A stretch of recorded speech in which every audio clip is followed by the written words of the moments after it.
By the way, right, that's Billy Cobham I'm listening to. I'm going to do one last segment today. This is really going to be short, and it's really, really important. It's very important, and you guys may not like right, what I have to say, but I think it's an important thing for me to say. I'm now going to read the Constitution in Yiddish. I'm just kidding.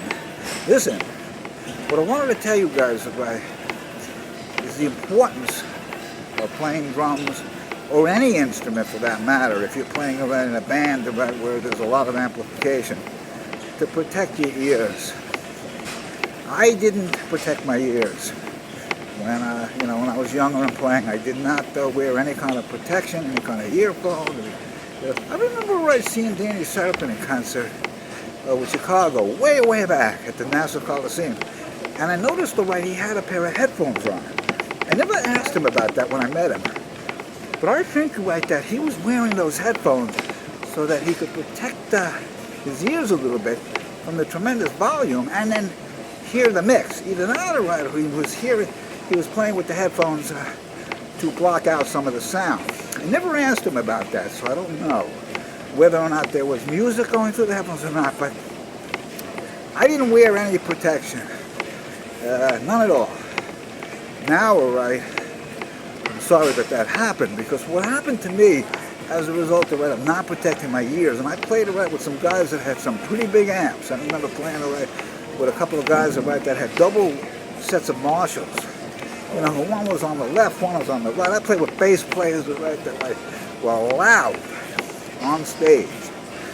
And I remember one time, I sat in, it was sort of a barbecue. Barry had some people over. Kenny Bongo was there, and this bass player, Kevin, who, by the way, is one of the greatest bass players that I've ever known. This guy is an amazing player.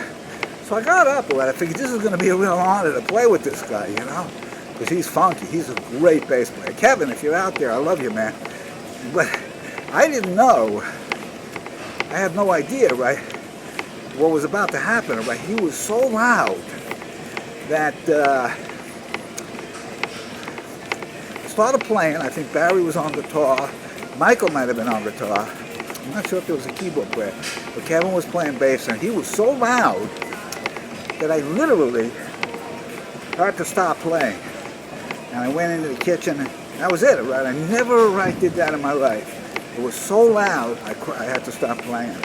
And I apologized to the guys a little bit later. I just said, I really couldn't take that anymore, because it was just too loud. And I think I even had ear protection then. I had some those wax plugs, which, by the way, I can't stand those things because they get in your ear. But anyway, because I didn't protect my ears, more recently, I noticed I got a little hearing loss, and I went to the audiologist a couple of times, and I had tested it. I had lost some hearing years back. I knew I had lost part of the highs and lows, but it was a little bit worse, and they said that a lot of your highs are I can't hear the highs. Sometimes when I'm on the phone, I have a little trouble, and then if I'm listening to something on the internet, I have to put it through a Bluetooth speaker so that I can hear it. I got thrown out of the Planet Fitness gym, because of that problem. I didn't want to blast the music through the headphones, so I listened to it on a Bluetooth speaker, and they canceled my membership. Thank you very much. But anyway, I'm at another place now, which I won't mention. By the way, at Planet Fitness, you guys are rocked, Anyway, I thought I'd interject that. But anyway, what I wanted to say was, so now all I could do is just try to protect my ears to the best I can.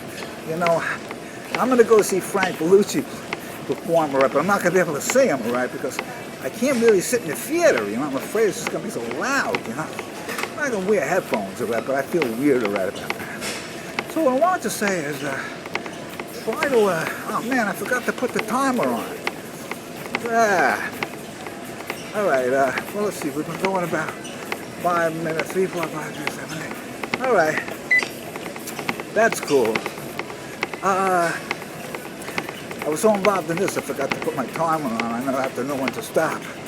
But, so now, right, you know, I'm kind of struggling with that. I just ran into a buddy of mine, I'm not going to say his name, really long-time friend, really great guitar player. And I was talking to him about that problem that I had, and he showed me he had hearing aids, you know. My cousin, Jay, says he has hearing aids. And he was about 10 years younger than me. So I'm probably going to eventually have to surrender to that and probably get a hearing aid. But I want to hold off. Because the thing is I really don't want to rely on that. But anyway, so my advice to you guys, right, and girls, and anybody, if you're going to like these rock concerts and you're sitting right up front row speakers, please protect your ears, because you don't want to be right at an older age, which I am, and I'm not going to tell you how old I am, but and be struggling right with hearing things. So that's my advice. Right? Protect your ears now. Try to be conscious of that. They make right headphones. I think Vic Firth has a headphone. It's really sweaty to wear it, but they're noise-canceling headphones. They're really tight, you know, but they cancel a lot of the volume. And then Ryan was telling me, right, he has, right, these headphones, right, they're aeronautical headphones. They're the kind of phones, right, that the guys wear at the airport when they're, you know, motioning for the airplanes, because it's so loud, so they wear that. And then there were guys, right, that do the landscaping, and they also, too, yeah, you know what, right, I'm done. They have those headphones on, too. I don't know, right, if those are noise canceling, right, but the sound, right, of those leaf blowers is really, really loud. So anyway, that's my advice to you guys and girls.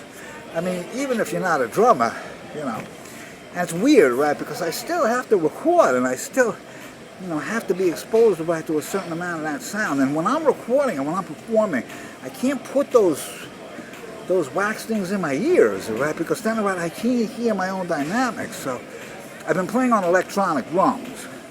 That's a little bit more of a solution, because those things right aren't as blaring. I know one thing, right? I cannot stay in a room. I teach now, I'm back to teaching, but I cannot teach you right in a room, right, with an acoustic drum set. I have to use electronic drums. So where I teach, over in Merrick, they got me an electronic kit. I couldn't teach you right over at the Guitar Center, because they said I have to teach you right on an acoustic set. I can't sit in the room, right, with a student playing those regular drums. There's no way around I can do it. And I'm not going to put on headphones and my ears, because it's really hard to communicate that way. So I can't teach guys like that anymore. So that's why the electronic drums have really saved what's left of my hearing. Protect your ears now, and then you won't be sorry later.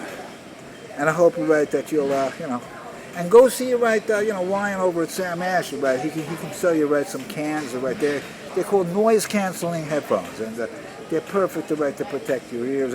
Last couple of clinics I went to, when I went to the Chet DeBow thing, I had the headphones on, you know. I mean, maybe people thought I was crazy, right, but those, you know, there were like 10 drummers, right, all playing at one time. It was loud. So anyway, protect your ears, and thank you.